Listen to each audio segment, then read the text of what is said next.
Good morning everyone, thanks for tagging along. Today I'm going to walk north of the village to Woolstone. It's a little village on a hill up here. It's one of the routes I do a lot. It's one of the more picturesque, sort of gnarly and textured routes. I was going to try and do something a bit more epic, but I've wrenched my shoulder, so I don't really have the capacity to hike around with a backpack on at the moment. I mean, I could do, but it just wouldn't be any fun. Let's hack our way through here. Last time out, I managed to trip over just at the very end of the walk. And sort of managed to face plant in a meadow. Which was kind of funny. It wasn't too painful and wasn't wildly injured, but it is kind of the occupational hazard of taking the lesser footpaths, because the ground's very uneven and it's very overgrown. There's brambles and long grass that can tangle your feet if you're not careful, and evidently I wasn't careful. Hack our way through this undergrowth. I've been stung by nettles already. I'm about 20 yards out from the village. This does not bode well. Yeah, it does really. It's a nice day. This is the big field that separates Gotherington and Bishop's Cleeve. Bishop's Cleeve's just behind me, just left it. And now I'm going to wander over through Gotherington and go and climb those little hills up there. Well, one of them. The one on the right is Oxenton Hill, and there's a little lump to the left, and that is called Crane Hill. Kind of hard. There's not much difference between them, and it kind of highlights the absurdity of labelling random bits of landscape and drawing boundaries on a map. But that's where we're going to go. Let's just cut around this field now.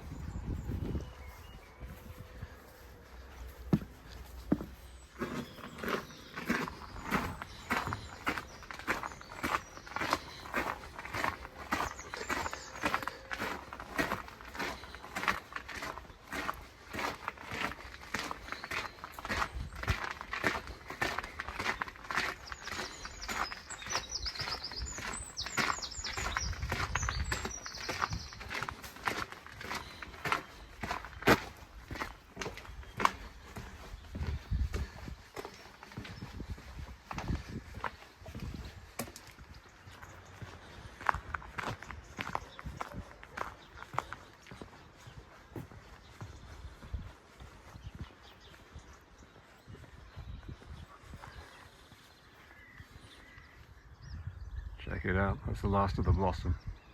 Past few weeks the hedgerows have been white, absolutely frothy like bath foam. But gradually the petals are falling and giving way to just pure green.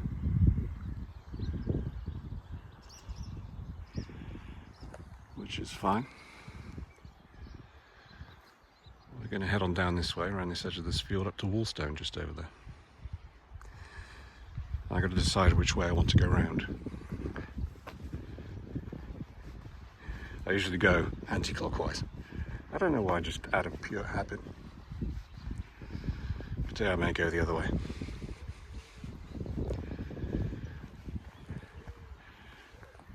Bunch of crows in that field, I don't know if you can see them. Let's keep on going down this way. Still feeling creaky with my shoulder, which is frustrating. It's a good day. It would have been nice to go a bit further. It's the early days of summer. We'll get out there. Next week I'll do something a bit more epic. Keep meaning to try that Stanley Pontlarge route. I tried a couple of weeks ago. It's a village called Stanley Pontlarge. One of those bizarre medieval names you get around here. And I tried wandering over there, but I got slightly lost. Pleasantly so, enjoyed it. But I didn't make the full trip, so once my shoulder's able to take the day pack, we'll load up and try it again. This is a comparatively short walk. I haven't worked it out on Google Maps. I used to fixate on mileages. When I first started out, wanting to be the kind of hale and hearty country person who weren't striding up hills, I used to work out how far I'd gone. I was trying to get to around 10 miles because I thought that was a respectable distance. These days I'm not so fixated on how far I go. I'm just looking for interesting stuff. Now normally we cross the field to the church, but I'm wondering whether I should do that, because I can hang a left down here into a tiny little bit of woodland and maybe take my usual route backwards.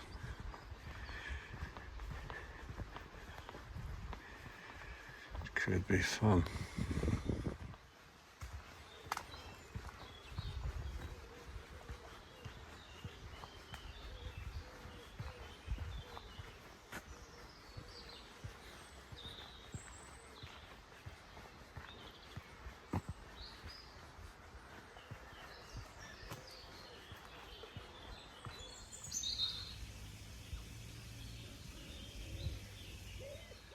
Don't know if you can see it from this angle, but the ground is very, very uneven. And it's actually a series of trenches. And they're the old medieval plough furrows. That's what, I don't know, did they use oxen for ploughs? Something like that, probably just horses. They cut these big trenches. And then in the 1700s, farming became kind of mechanized.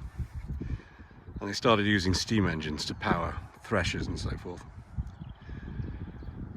But big machines like that are no good in remote fields that are high on hills or have some kind of steep incline. So those kind of fields got put over to pasture.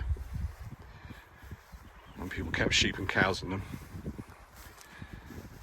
And as the farms changed hands, that kind of use of the land stayed.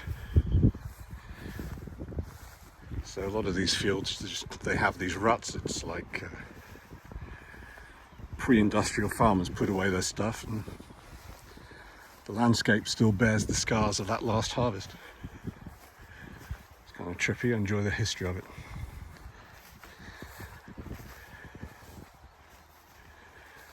I don't know if you can see it, there's a pheasant over there by that fence. A lot of pheasants this year. I know a lot of farmers encourage them and feed them because they want them to eat, but it seems to be a real explosion.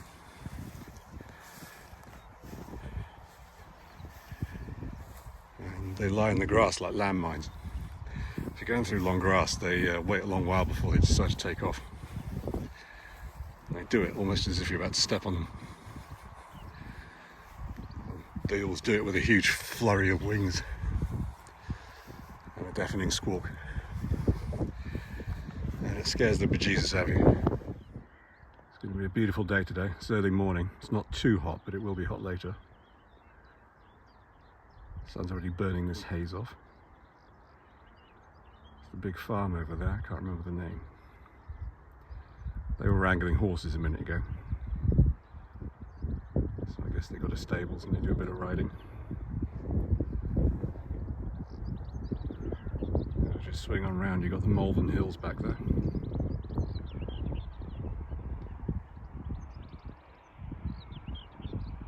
And if we zoom in there, that's Tewkesbury Abbey in the distance. I'll probably try and get over there during the summer, do an epic walk. Just to prove I still got it. But not today, my shoulder's hurting.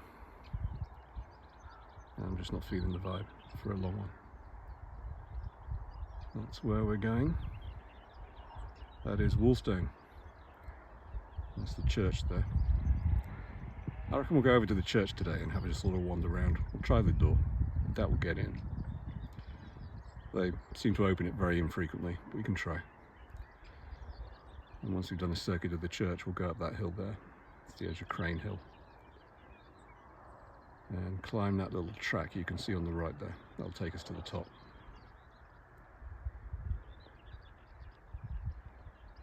In the meantime, let's go over to that tree because that's where the next gate is.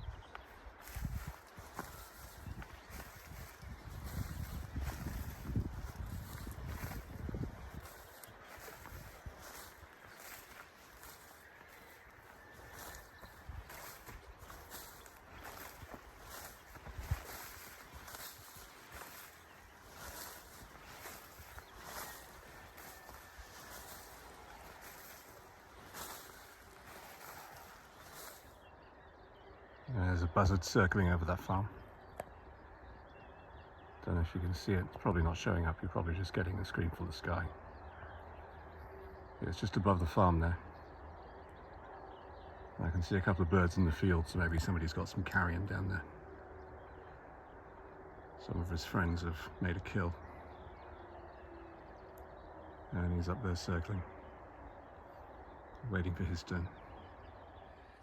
And we've got this bucolic Cotswolds scene in front of us, topped off with this grotesque doll hung on barbed wire.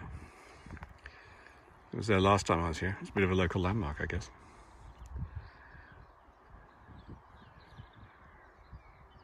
Could it be left over from pagan rites?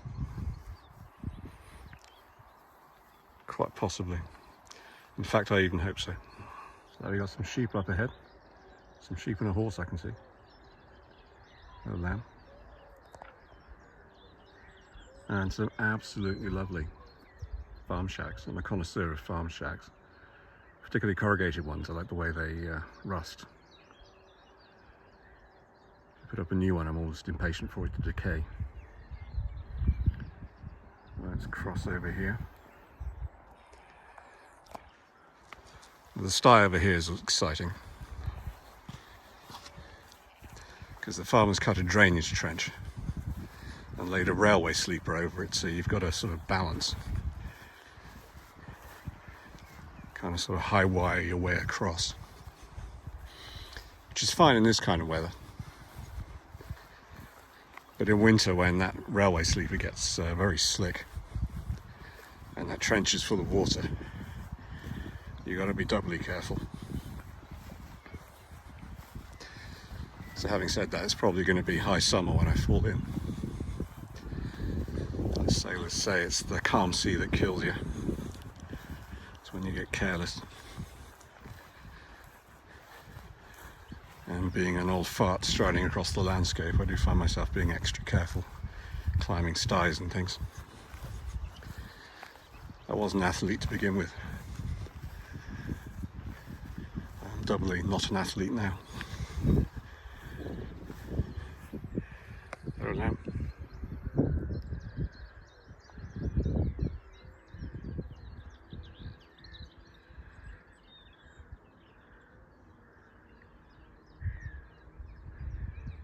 Oh, they're wonderfully cute.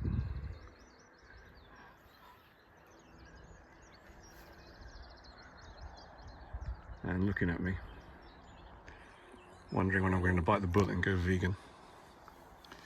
I've tried persuading the family to go vegan. Not much luck so far.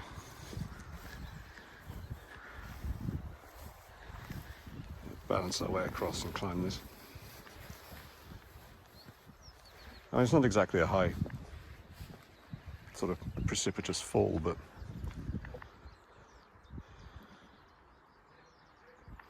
you wouldn't want to do it. Whoa. That's actually shaky. I genuinely don't like that. It's getting loose.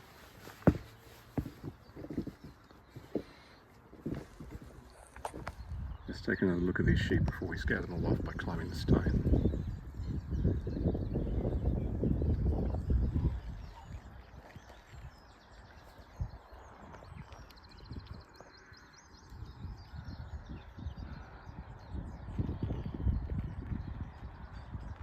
Now what I would love to do is see the barn owl who lives in the barn over there. But I don't think we're going to see him because he's pretty shy. And it's kind of the wrong time of day as well. There's a few raptors around, but dawn and dusk, that's when you see them. And it's getting on into, well into morning now. Let's try and climb this fence.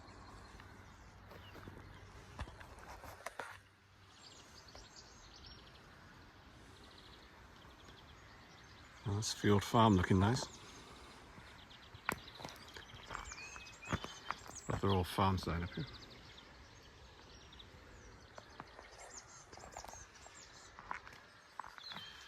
Well, let's head up here, because the church is right here on the left. And let's duck in and see if the door's open. It's a nice spot here. There's a nice house next to the church, and they keep beehives. I was up here a few years ago, and the guy was out with his beekeeper's kit, his apirist's kit. And my son and I watched him for a bit.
I'm just doing a circuit of the churchyard. We've got some new interments here, which is unusual. A lot of these Cotswold churchyards are sort of fully booked now for burials, and anyone who gets buried in a council cemetery. Well, it's like some locals here have managed to persuade people they'd like to rest here.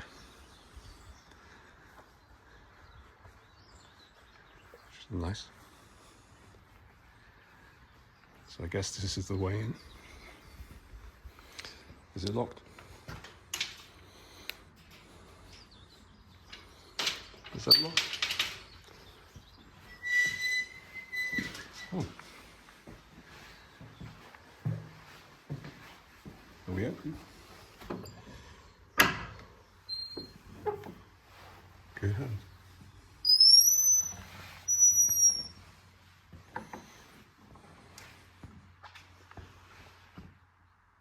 Word.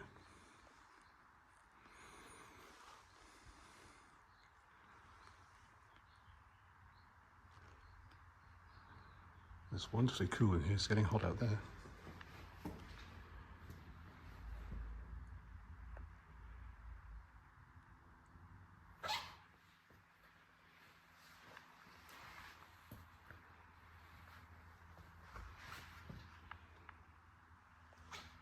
There are actually some of the old paintings still on the wall. A lot of English churches were very fabulously painted. The belfry, maybe.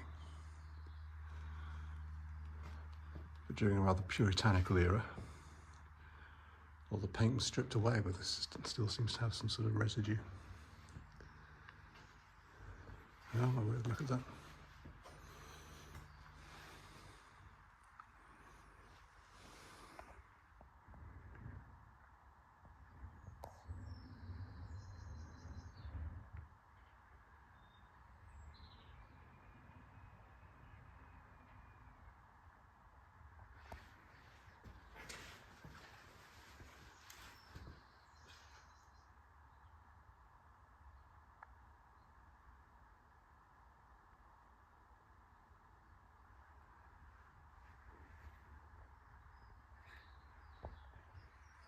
Let's have a brief walk around.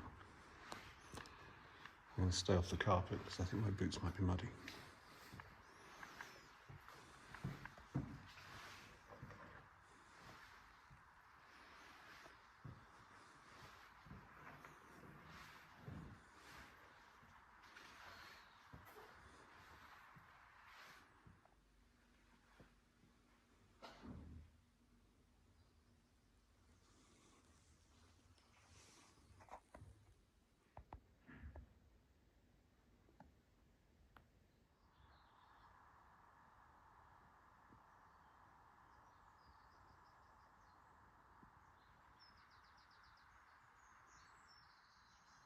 Oh, that was amazing. I'm going to head on out, sit down and have a coffee, and see if I can get enough signal to find out about this church.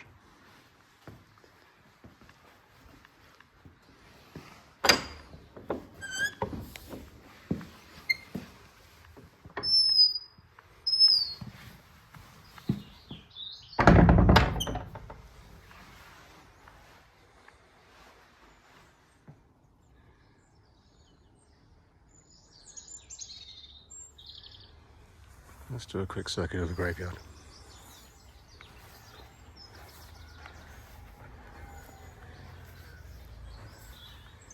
Sometimes when I've done this, I've seen rabbits and pheasants. Sneak around the back here, see if we see any rabbits or pheasants. So I've hung out here before. And like a lot of English churches, they let them run wild deliberately to be a sort of refuge for wildlife, particularly in city centres where there isn't much in the way of grasslands.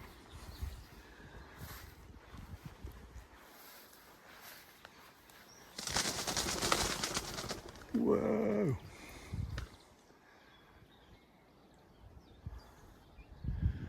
Pigeons.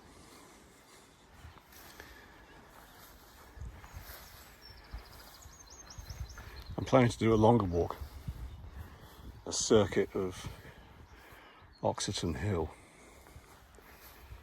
and apparently that's the way I gotta go. I checked it out, I gotta cross that sty and go up that hill back there. I've done it once before, but it was a while ago and I'm a bit hazy on the route.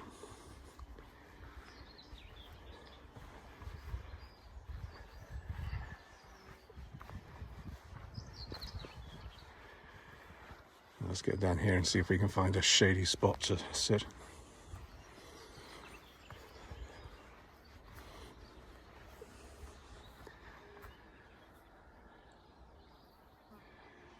So let's let that ivy run wild.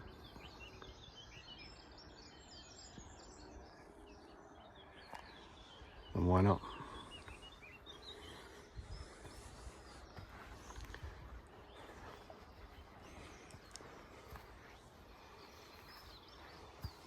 A magpie feather there.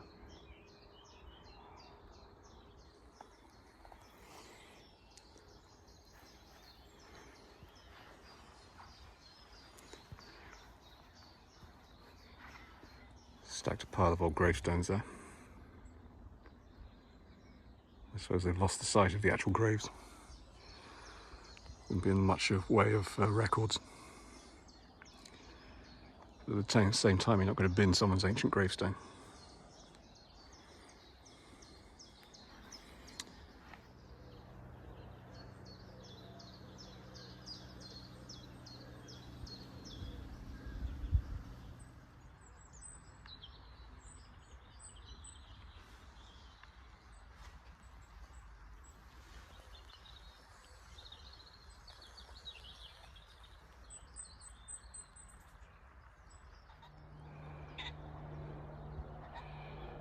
I got a couple of pheasants here which are not very keen on my presence. Maybe they're just talking to each other. There's one over there by the fence. And there's one over there on that mound. Is that an argument or are they just saying hi? I don't know. There's also a chopper on a training flight, which is harshing the vibe somewhat. I'm just climbing the hill now. That's Oxenton Hill. I was just googling this place, first time I have. Walked through it a bunch of times, never really paid much attention to the history. But apparently Oxenton, probably medieval, which means Ox Hill. They used to keep oxes on it, which makes sense. And that is the Church of St. John the Baptist, apparently. There is a mention of it in the Domesday Book from the 10th century. Is it 10th or 11th? Probably 11th. And main structure of it, the stuff we're looking at, is about 13th, 14th century. And it is renowned for those fragments of medieval plasterwork, which they are struggling to conserve. They're fundraising, trying to find some way of stopping them decaying. Not sure if you can. That's just to take a detailed photographic record so it isn't lost as information. Let's climb this hill. Yeah, the Domesday Book. Not actually Doomsday, it's just pronounced Doomsday. It's actually Domesday. I'm trying to remember what I learnt at school. Britain was invaded by France in 1066. And we were conquered by Norman the Conqueror. Which is a good job he succeeded, because otherwise his name would have been inappropriate.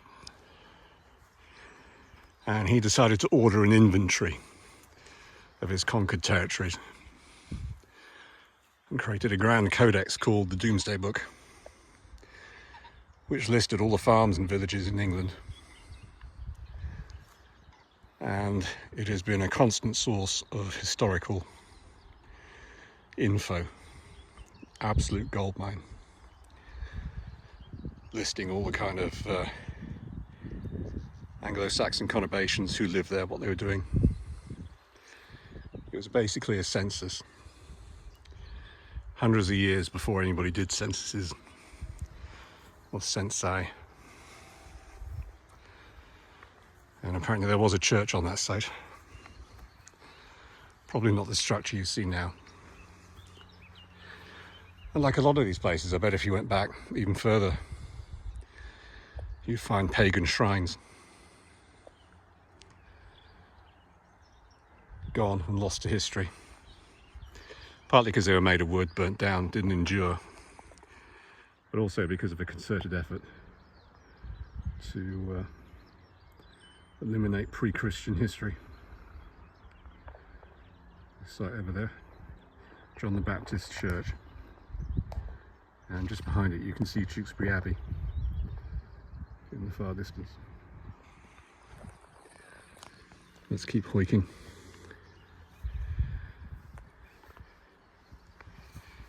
Nice bit of forest land up here.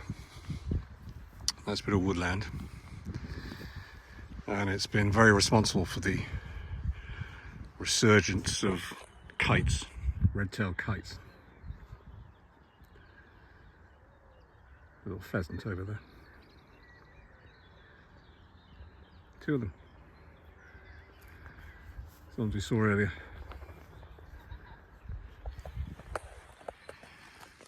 Yeah, so we have this scrap of woodland, which is off limits to the public. It's owned by a farm,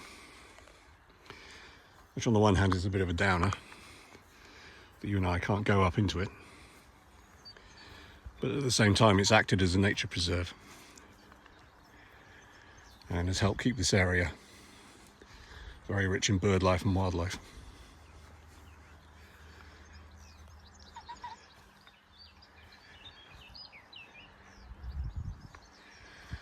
I wonder if these pheasants are going to show themselves. There goes the female, and there goes the male.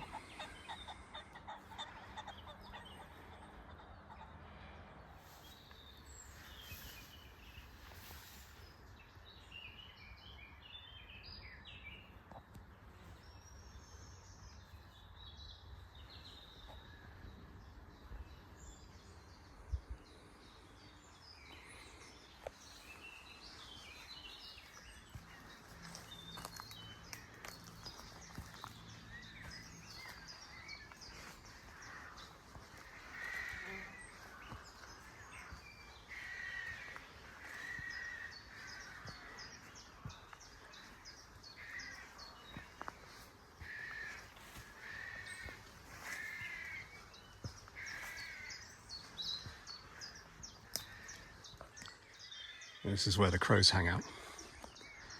Every time I pass here, it's an absolute racket.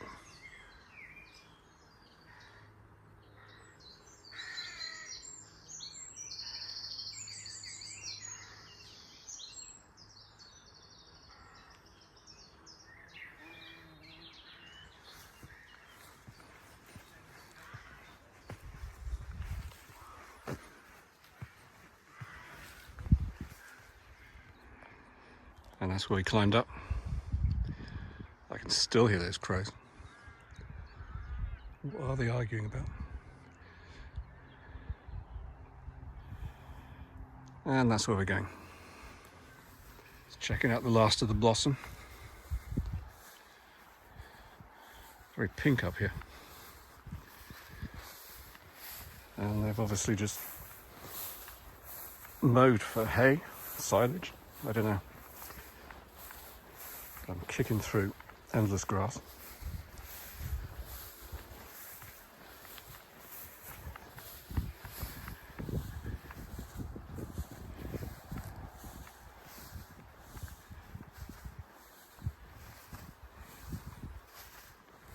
Well, the path does cut diagonally across this field. I've checked on the Ordnance Survey. So theoretically, I'm legally able to cut through their crops. But I'm tempted to be nice and obliging and just stick to the edge, walk along the verge. I feel good about myself even if there's nobody here to see it and congratulate me on my consideration.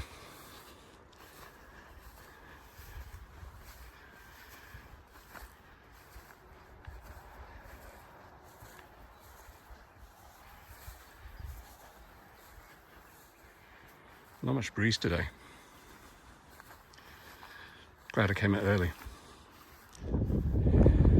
Look at that.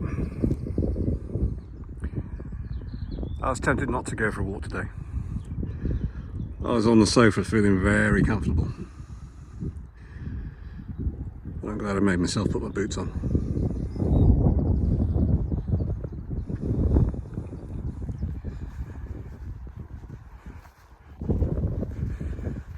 This is the crest of the hill, or at least as far up as us plebs can go.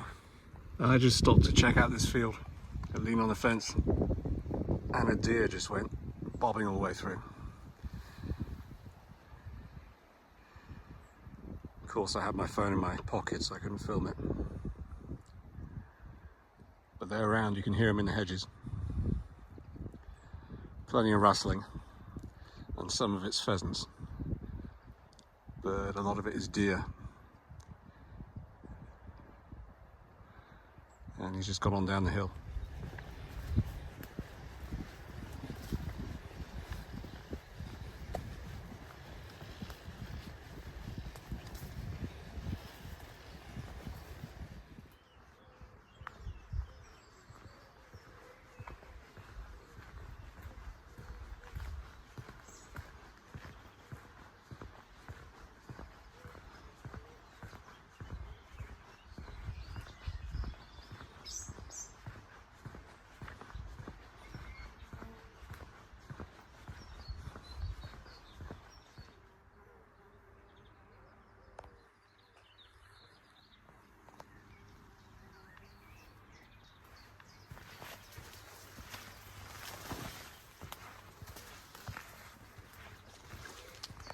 Let's see if we can see the buzzard on his perch.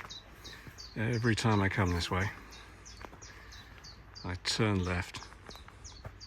Yep, there he is. Don't know if you can see, there's a tree on the other side of that field. And right at the, not at the top, about halfway up, I can see him, a buzzard. And he just sits there surveying his domain, waiting for some form of mammalian life to betray itself. I'm just passing one of my regular routes. I often head up that way. I want to go to the east of the hill. There's lots of silage in this gate. Looks like they've been ploughing it, manuring it. But we're not doing it today. We're going to pop on down here and head on home. It's been a fantastic amble, but I feel the call of the sofa. So let's cut on past this stream and head on back through Godlington and back to Bishop's Cleeve.